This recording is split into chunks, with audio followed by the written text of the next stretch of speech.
Vincent Nicolet, bonjour. Alors vous êtes le directeur général d'Acta Vista, une association. Et ma première question évidemment c'est quelles sont les missions d'Acta Vista ? Bonjour. Eh bien, Acta Vista, c'est une association qui a pour métier d'utiliser la restauration de patrimoine prestigieux pour former et inclure des personnes en difficulté sur le territoire. Donc vous donnez du travail sur des monuments prestigieux ou des lieux qui ont besoin d'être rénovés à des personnes qui n'ont peut-être jamais travaillé dans ce genre de contexte. Exactement. Chaque année, ce sont plus de 450 personnes que nous salarions pour 12 mois maximum et on les forme en situation de travail pour les amener vers une qualification et vers un emploi derrière. Vous arrivez à savoir ce qu'ils deviennent ensuite ? Bien sûr, c'est fondamental. On arrive à avoir 2 personnes sur 3 qui retrouvent le chemin de l'emploi et 9 sur 10 qui se qualifient aux examens qu'elles présentent, donc c'est important. D'où est venue cette idée, pardon, je creuse un peu, mais d'où est venue cette idée d'aller sur le patrimoine et sur les lieux prestigieux ? C'est original, hein ? Oui, en fait, on part d'une conviction simple et fondamentale, c'est que plus les gens sont en difficulté, plus il faut mettre entre leurs mains quelque chose de valorisant. Et donc dans le bâtiment, on pousse ça à l'extrême avec les fleurons de l'architecture française.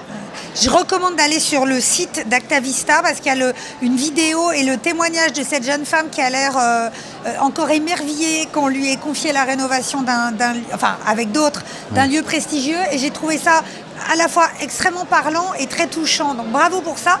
Et il se trouve que vous innovez ce faisant et vous êtes un des pionniers de French Impact. J'allais dire lauréat, c'est un pionnier.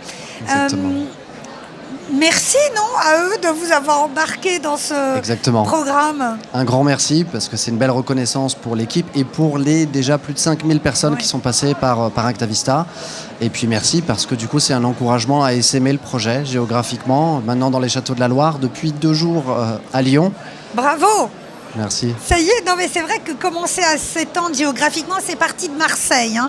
Je ne l'ai pas dit, donc voilà, maintenant Lyon, et puis Château de la Loire, vous l'évoquiez, peut-être des projets à Bordeaux, bon, à suivre, on vous suivra de près. Ce que je voudrais comprendre, c'est avec quel type de partenaires vous fonctionnez ? On sait que les grandes choses se font à plusieurs. Tout à fait. Alors ce sont d'abord les territoires, puisque chaque projet est un projet de territoire, donc que ce soit des communes, métropoles, départements, régions et l'État bien sûr à chaque fois, pour faire un projet de recrutement territorial. C'est aussi avec les associations des territoires qui nous prescrivent des candidats et c'est enfin avec les entreprises qui sont sur toute la chaîne. Elles sont là pour recruter les personnes à l'issue du chantier et les entreprises aussi participent via leurs fondations précieuses qui nous permettent de boucler ces financements. Oui, parce qu'évidemment, il est toujours question de financement avant tout ça. Bon, on a déjà un petit peu parlé d'avenir en évoquant les ouvertures à venir. Du coup, je vous invite sur la question du développement de l'association. Comment vous vous projetez à quelques années ? Oui, déjà, c'est continuer à inspirer sur notre territoire, avoir du patrimoine prestigieux confié aux citoyens les plus en difficulté. C'est aussi développer notre pédagogie. On se rend compte qu'avec notre organisme, aux formations, on forme aussi bien maintenant au savoir-faire d'hier qu'au métier de demain, puisqu'on a lancé une formation sur la pose de panneaux photovoltaïques. Et enfin, c'est développer la dimension culturelle du projet et participer à l'animation avec le groupe SOS Culture, à l'animation culturelle des sites que nous restaurons. Donc plein d'idées et plein de... Donc une fois rénové, votre implication continue sur les lieux, si j'ai bien compris ? Exactement, ce sera le cas en particulier à la Citadelle d'Entrecasteaux, au-dessus du Vieux-Port, puisque la ville de Marseille entend confier au groupe SOS la gestion sur 40 ans de ce site pour le restaurer, en faire un chantier ouvert et un site culturel vivant. On a envie d'aller voir. Merci Vincent Nicolet. Au revoir, merci à vous.